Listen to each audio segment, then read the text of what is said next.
एक अटकाव है जो मुझे बचपन से लेके अब तक बीच बीच में परेशान करता है कि हम बात करते हैं कि मानव जाति के दुख मिटें, रेप मिटे, आतंकवाद जाए, युद्ध खत्म हो, मानसिक परेशानियां खत्म हो, आदि आदि। हम मनुष्य के तकलीफ़ों से उसको छुटकारा मिले, इसकी फिक्र करते हैं, कोशिश करते हैं। बुद्ध पुरुष भी इस दिशा में काम करते हैं।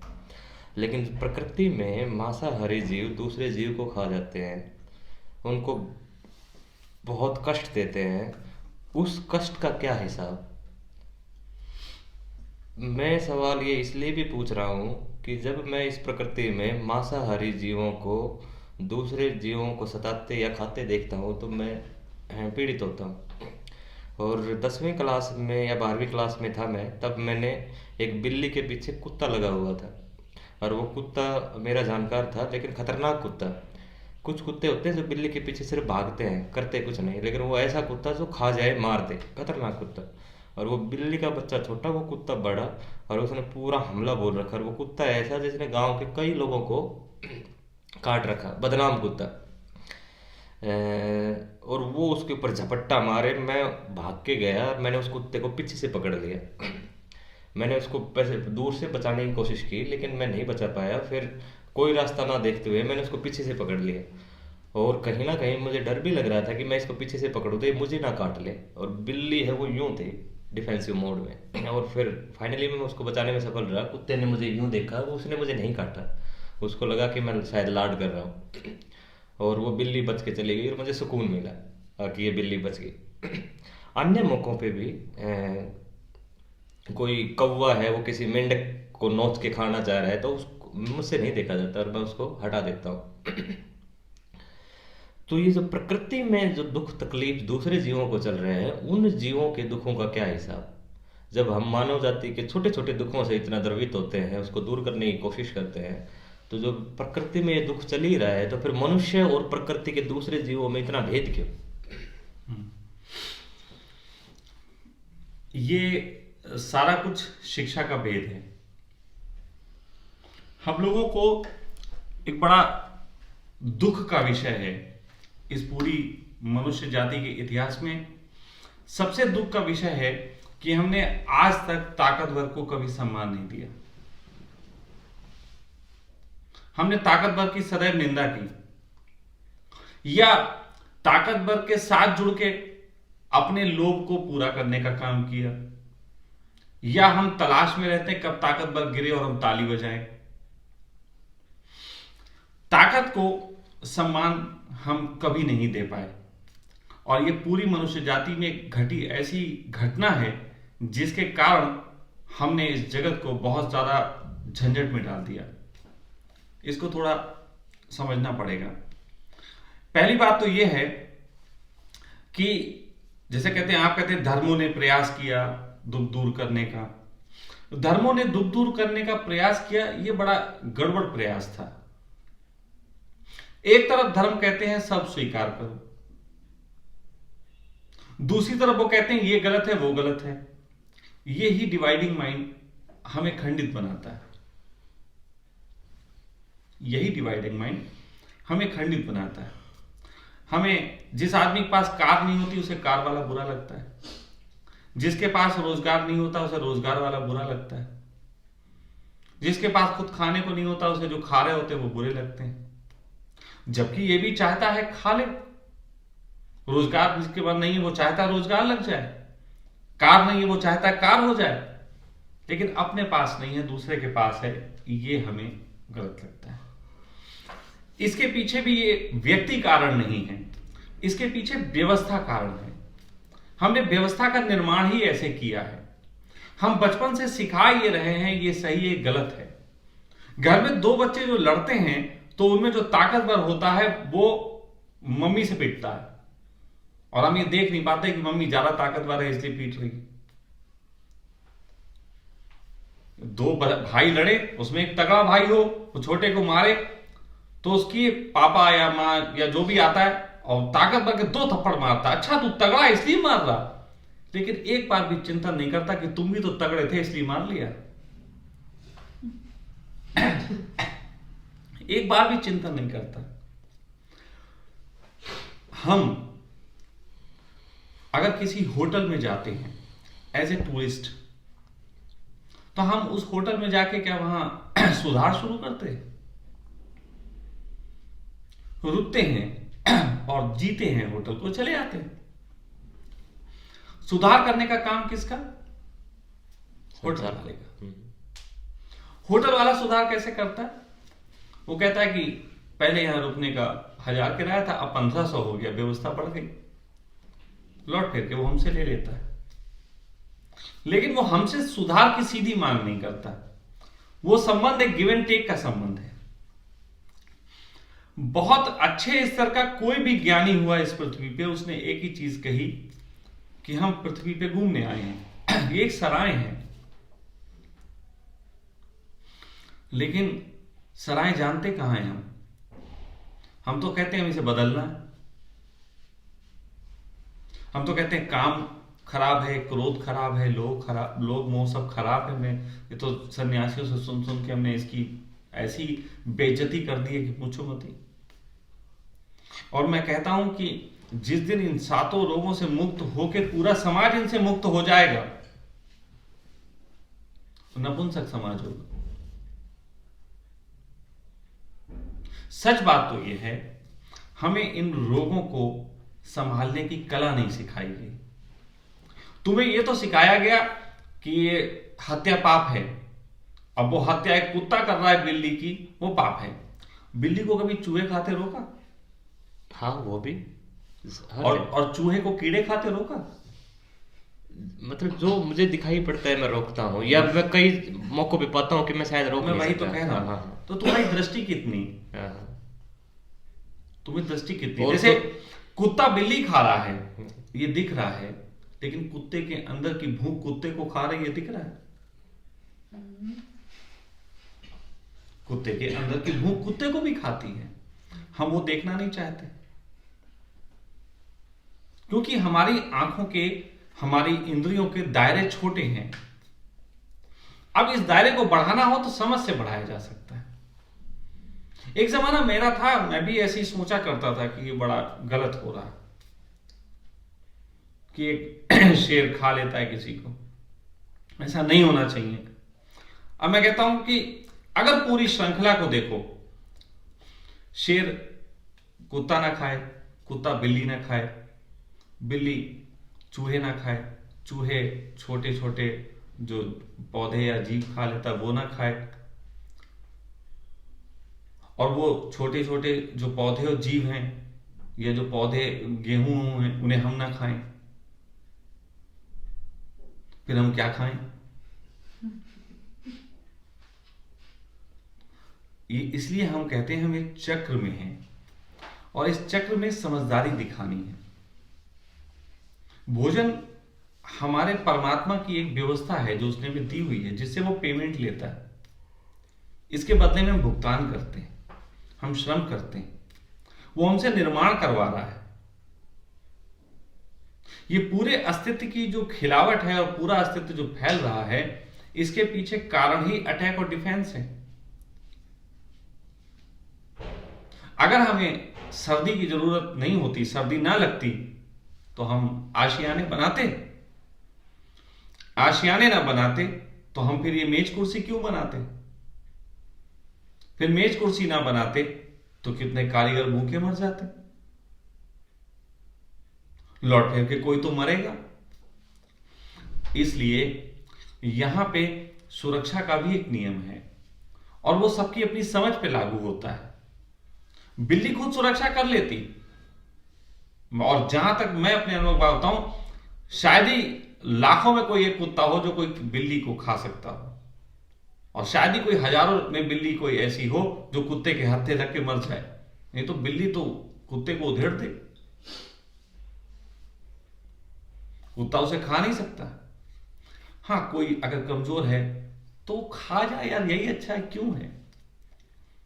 ओशो कि तुम तो प्रेमी हो, तुम्हें पता होगा जब ओशो वहां से निकाले गए थे और किसी कंट्री में पहुंचे थे अमेरिका से निकालने के बाद, तो वहां उस कंट्री ने कहा था कि ये आदमी यहां नहीं उतरेगा क्योंकि इससे हमारी सभ्यता नष्ट हो जाएगी। तो ओशो ने कहा था जो सभ्यता इतनी कमजोर है उसे नष्ट ही हो जाना चाहिए, कहा था। जो बिल्ली अपनी रक्षा नहीं कर सकती उसे मर ही जाना चाहिए। ये बात यहां लागू कर पाओगे? मुश्किल लगती है। लेकिन करो। इससे बिल्ली को मुश्किल हो ना हो, लेकिन तुम्हें आसानी हो जाएगी। तुम्हें आसानी हो जाएगी, चित्त थोड़ा हल्का हो जाएगा। वरना तुम यहां बिल्ली के जीवन पे चिंतन करने की बजाय अपने जीवन पे चिंतन करते तो बहुत बेहतर हो जाता। मैं बहुत से लोगों को अपनी आंखों के सामने मरते देखता हूं, बहुत से लोगों को बचाता भी, लेकिन डॉक्टर हो तुम, डॉक्टर हो तुम, उसी को तो बचा सकते हो जो तुम्हारे पास दवाई मांगने आए। क्या कसाई के यहां कट रहे बकरे को बचा सकते हो? उसे कोई टैबलेट दे सकते हो? कसाई को कोई टैबलेट दे सकते हो कि ना काटे? तो इसलिए एक डॉक्टर भी कसाई के यहां कट रहे बकरे को नहीं बचा सकता। फिर आप परमात्मा से उसकी जिम्मेदारी क्यों लेते हो? इतना बड़ा अस्तित्व उसके निर्माण का वो खुद निपट लेगा। तुम विजिटर आए हो, तुम घूमो, घूमते वक्त तुम अपनी सुरक्षा कर लो, इतना पर्याप्त है। हां, तुम इस सुरक्षा में एक बेहतर सुरक्षा कर सकते हो। तुम किसी पे अटैक ना करो, ऐसा प्रयास कर सकते हो। सूक्ष्म से सूक्ष्म काम भी करो, ऐसा कर सकते हो। लेकिन मेरा अपना यहां पे यह भी दृष्टिकोण है, दुनिया में कोई भी ऐसा काम नहीं हो सकता जो थोड़ी बहुत दूसरे को पीड़ा ना दे। कोई भी ऐसा काम नहीं हो सकता कि जो थोड़ी बहुत पीड़ा ना पहुंचाता हो। लेकिन एक काम ऐसा है जो पीड़ा पहुंचाने के बाद भी सूक्ष्म रूप में तो पहुंचाता है, लेकिन पीड़ा पहुंचाता दिखाई नहीं पड़ता, और वो है लेन देन। जब एक व्यापारी कुछ देता है और एक कुछ खरीदता है, तो उन दोनों के बीच लेन देन होता है। ये बार्गेनिंग करता है, वो थोड़ा बार्गेनिंग करता है, दोनों लोग अपनी करके खरीदारी कर लेते हैं। बार्गेनिंग करने के बाद जब कोई व्यक्ति कोई चीज को खरीदता है, इसका मतलब वो सेटिस्फाई है उतने पैसे देके उसको, तभी तो खरीद रहा है, वरना क्यों खरीदेगा? जो बेच रहा है उसे भी कुछ बच रहा है, तब वो बेच रहा है, वरना क्यों बेचेगा? तो मात्र इस जगत में लेन देन, गिव एंड टेक ही ऐसी चीज है जिसमें किसी प्रकार की हिंसा नहीं है, और वो लेन देन बहुत तरीके से चल रहा है। इवन कि तुम्हें पता ना हो कि अगर तुम किसी पेड़ से फल भी तोड़ के खाते हो, वो तुमसे कुछ वापसी ले लेता है। वो सुबह तुमसे खाद के रूप में तुम्हारा मल ले लेता है।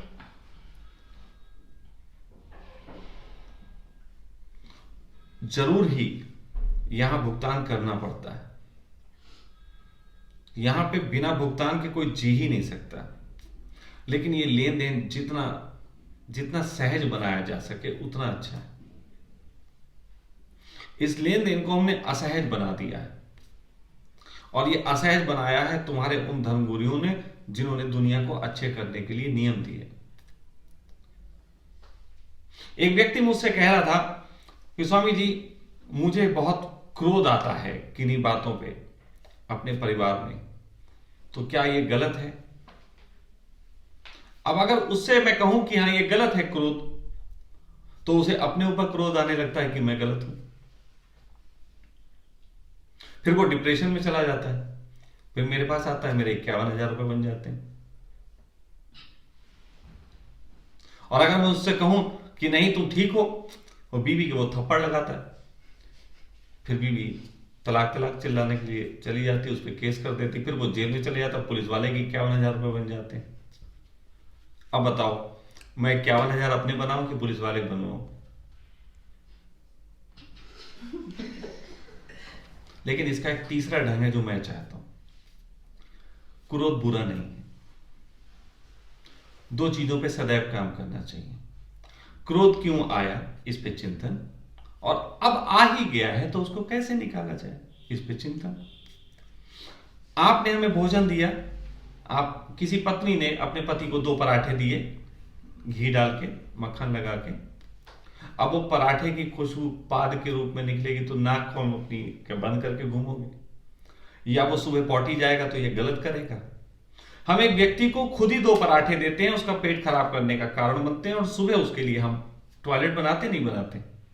तो क्या घर में ऐसा नहीं हो सकता कि हम घर में एक सफाई का यंत्र ऐसा लाएं व्यवस्थागत कि जहां पे आदमी चीख चिल्ला सके? ऐसा हो सकता है कि हर परिवार में 10 दिन बाद एक अलार्म फिट किया जाए, 1 घंटे का अलार्म, बाहर बोर्ड लगा दिया जाए कि इस समय हमारा ये प्रोसेस है, हम इस समय साफ सफाई कर रहे हैं, मनों की साफ सफाई, तो कृपा करके डिस्टर्ब ना करें। पड़ोसी ताकि सुने तो कहीं पुलिस में रिपोर्ट ना करा दें। अंदर खूब घर में मां बहन होनी चाहिए, तेरी मां की, तेरी उसकी, तेरी वजह से ऐसा, तेरी वजह से ऐसा, खूब 1 घंटे तक भयंकर होना चाहिए। और 1 घंटे बाद जैसे अलार्म बंद हो तुरंत ही तम्मा तम्मा लोगे चलना चाहिए, फिर खूब नाचो दोनों लोग। क्या मेरी बात मानी जा सकती है? इजी। ये बात निश्चित ही हमने मनुष्यता को कभी नहीं सिखाई। हमने मनुष्यता को सिखाया तुम गलत हो, तुम क्रोध करते हो, तुम गंदे इंसान, तुमने पत्नी को मारा, वो कमजोर, तुमने उसे मारा, और उसने जब ऐसे थाली दी थी लो खा लो, तो तुम्हें दिखा कि वो हिंसा करती। लेकिन मैं ये बात कह रहा हूं तो लोग कहेंगे ये पुरुषवादी सोच है, सब महिलाएं ऐसी बात, ये पुरुषवादी सोच। नहीं नहीं, पुरुषवादी नहीं, मैं ये कह रहा हूं ताकतवर का भी सम्मान होना चाहिए। ताकतवर की भी कुछ खूबियां हैं ना। अच्छा, अगर ताकतवर की खूबियां नहीं तो सब लोग अपने से कमजोर ढूंढो, और अपने से कमजोर ढूंढोगे तो तुम तो ताकतवर हो। या इसकी एक टेस्टिंग लैब बना लो जिसमें टेस्ट हो, सब बराबर के कमजोर, हम सब बराबर के कमजोर लोग, ऐसा कुछ हो सकता है? तो क्यों ना ऐसा हो सकता है कि जहां ताकत को भी सम्मान हो, जिसके कम ताकत हो उसका भी सम्मान हो। मैं उसका अपमान नहीं करने को कह रहा, लेकिन कम से कम ऐसा तो जरूर हो कि हम जो हमारी ऊर्जाएं हैं इनका अपमान ना करें। तुम ही मुझसे कह रहे थे कि तुम्हें लगता है कि पुरुष जो है बहुआयामी सेक्स कर सकता है, वो पोलोग्रामी हो सकता है, पोलीगैमस हो सकता है, और इसके बगैर पुरुष हो ही नहीं सकता। मतलब तुम नहीं हो सकते, कम से कम अपनी बात तुम कह रहे हो। तो ये ईमानदारी की बात है ना। अब ये ईमानदारी से तुम कह रहे हो, लेकिन कानूनी रूप से तो तुम अपराध बोल रहे हो। तो हमने इस जगत में आज तक सेक्स को सम्मान नहीं दिया कि एक व्यक्ति सच बोल पाए। हमने काम को सम्मान नहीं दिया, हमने क्रोध को सम्मान नहीं दिया, हमने लोभ को सम्मान नहीं दिया, जबकि सभी अपनी दुकानें लोभ के लिए खोल रहे हैं। कर सब रहे हैं, यहां सेक्स भी चल रहा है, दमित सेक्स चल रहा, घबराया हुआ सेक्स चल रहा। अभी एक लड़का हमारे पास रहता है, उसके भाई का एक दिन मुझे फोन आया कि स्वामी जी मेरी एक पूर्व प्रेमिका ने मुझे कॉल किया है और मेरा दिल उसके प्रति अभी भी धड़कता है, उसका भी धड़कता है, 20 सालों बाद फोन आया, आपसे सलाह मांगते हैं क्या करें। हमने कहा कुछ भी करो, बस कोशिश करना झूठ कम से कम हो, पर्दे कम से कम हो। अब मैं कोई गलत इंसान, मैंने उसे गलत सलाह दी? मैं ये भी कह सकता था मेरे रूम की चाबी ले जा, अपना तम्मा तम्मा कर लेना वहां जाके, फिर किसी दिन पकड़े जाओगे तो या तो उसका पति उसे फांसी चढ़ाएगा या तुम्हारी पत्नी तुम्हें फांसी चढ़ा देगी, नहीं चढ़ाएगी तो तुम पत्नी को जहर दे देना। यही हो रहा है। सावधान इंडिया। तुम इंडिया को कब तक सावधान करोगे? इंडिया को सावधान कब तक करते रहोगे? कम से कम एक वक्त तो ऐसा आना चाहिए कि हमें सावधान ना कहना पड़े। तो ऐसी स्थिति में मैंने उसे सच बोलने की बात कही, भाई उसने सच बोल भी दिया, उसने अपने भाइयों को कह दिया, सबको।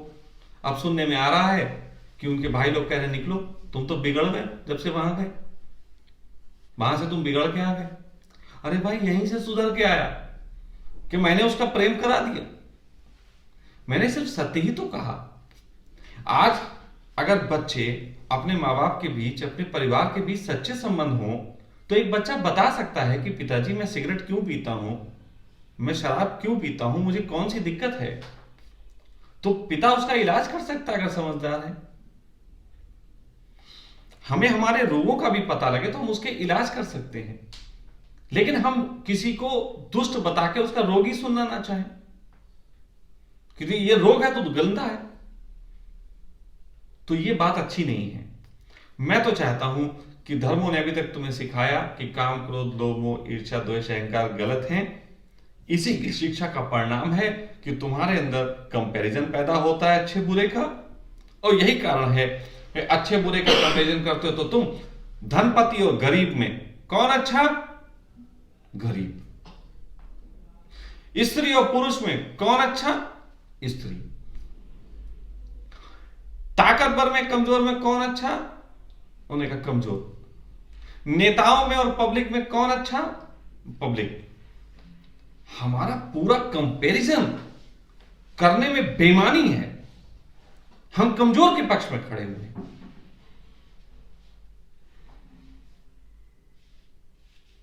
हम कितना मानसिकता देखो, हम केवल और केवल कमजोर के पक्ष में हैं।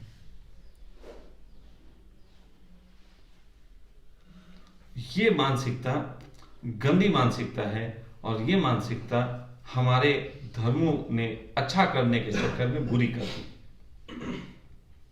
मैं तुमसे नहीं कहता कि कमजोर अच्छा, मैं ये भी नहीं कहता कि ताकतवर अच्छा, लेकिन अगर दोनों में मुझे चुनाव करना पड़े तो मैं ताकतवर का चुनाव करूंगा। सिर्फ इसलिए नहीं कि दमन करने के लिए, बल्कि कमजोर से भी कहूंगा तू ताकतवर हो। यही तो डेवलपमेंट है। वरना बंदर ही होते हम भी, आदमी कहां बने होते। तो इसलिए, लेकिन आदमियों की जो हरकतें चल रही हैं जिस दिन से, पहले तो बंदर से हम आदमी हो गए, अब हम ओलंपिक में आदमी आदमी भागते हैं, लेकिन धीरे धीरे ऐसा हो जाएगा कि हम बंदरों को भी ओलंपिक में शामिल करने लगेंगे, क्योंकि हम उनसे कंपैरिजन कर रहे हैं। हमें दिखाई नहीं दे रहा हम बंदर से ज्यादा ताकतवर हो गए। आज भी इंसान बंदर से घबरा जाता है। तो हमें अपनी ताकतों का एहसास करना होगा। जो शक्तियां हमारे अंदर हैं, हमें इन शक्तियों से भयभीत नहीं होना। ये तो इतिहास गवाह है, और साइकोलॉजिस्ट मानते हैं दुनिया में जो भी बहुत विद्वान लोग हुए हैं वो सब कामुक लोग थे। जो आदमी जितना ज्यादा सेक्स को जीता है उतना ही वो कुछ डिफरेंट टाइप का कैरेक्टर होता है, कुछ करके दिखाता है। दुनिया में जिन लोगों ने पूरे दुनिया को जीतने के लिए काम किया और जिनको हम नाम में जानते हैं, वो सब ताकतवर लोग थे। सिकंदर, पोरस, बड़े बड़े ये सब ताकतवर लोग थे। तो काम और क्रोध, दुनिया में आज जो अरबपति खरबपति बैठे हैं, इनके सुनो, ये कहते हैं कि हम बहुत बेचैन भी होते थे लेकिन हारते नहीं थे, हमें तो कुछ होके दिखाना था। ये लोभी जिनका आज तुम नाम लेते हो, और जिन स्त्रियों को तुम प्रेम करते हो, ये सब मोह से, जो जितना मोह में पड़ी होती तुम्हें वो स्त्री अच्छी लगती। तो काम, क्रोध, लोभ, मोह। और जो आदमी अपनी औरत को दूसरे के पास जाते देख के जलन से ना भरे, वो आदमी औरत नहीं पसंद करेगी। इसलिए ईर्ष्या भी एक ऊर्जा है जिसकी वजह से जगत में बहुत कुछ चल रहा है। फिर द्वेष है। द्वेष के कारण तो हम तुम चर्चा में बैठे हैं, तुम लेके किताब बैठे हो, हम इतने प्रश्न पूछेंगे, कहीं तो फंसेंगे स्वामी जी। यही तो द्वेष है। इसी कारण तो मेरे वीडियो बन रहे हैं, वही यूट्यूब पे देख रहे हैं, वहां से मेरी कमाई चल रही। फिर अहंकार, फिर सारा ही जगत अहंकार के खेल में व्याप्त है, क्योंकि अहंकार कोई सिंगल रोग नहीं है, ये हर रोग के साथ थोड़ा थोड़ा काम करता है। लेकिन मैं इसे रोग ना कह के ताकत कहना पसंद करूंगा। ये तो ताकतें हैं, इनका आज तक अपमान किया गया, इनका सम्मान करना चाहिए, और सम्मान करते ही रूपांतरित हो जाती हैं। तुम काम का सम्मान कर लो, तुम्हें काम अच्छा लगने लग जाए, और काम का तुम अपमान कर लो तो तुम्हें बाबा जी अच्छे लगने लग जाए। ये कुंडली जागरण का पूरा जो बेवकूफी चल रही, किस आधार पे चल रही? काम बुरा। फिर कितने बाबाओं ने गुफाएं बना रखी, तुम्हें क्या पता? अभी तो खोल शुरू हो रहा है धीरे धीरे। तो ये सारा कुछ जो है अच्छे और बुरे का चिंतन, मैं इसमें तुम्हें व्यक्ति को जिम्मेदार नहीं देता, मैं इसमें जिम्मेदार देता हूं व्यवस्था को। और ये व्यवस्था आज भी, भले ही हमें दिखता हो कि नेता चलाते हैं देश को, लेकिन नहीं, किसी भी देश को चलाने के पीछे उस देश के धार्मिक लोगों का हाथ होता है। धार्मिक सोच, पश्चिम में चले जाओ, अमेरिका में चले जाओ तो कैथोलिक और इन सब चीजों का झंझट चल रहा है, उनकी सोच हावी है। वो मानते नहीं, वो आज भी परमात्मा की बातों में रस ले रहे हैं। वर्जिनिटी वहां भी बड़ी महत्वपूर्ण है। तो ये असल में हमारे धर्मों की ही बेवकूफियां हैं। इसीलिए मैं कहता हूं कि अब धर्मों के भविष्य पे काम करना पड़ेगा, जहां पे हम कम से कम अपने इन लोगों का अपमान ना करें।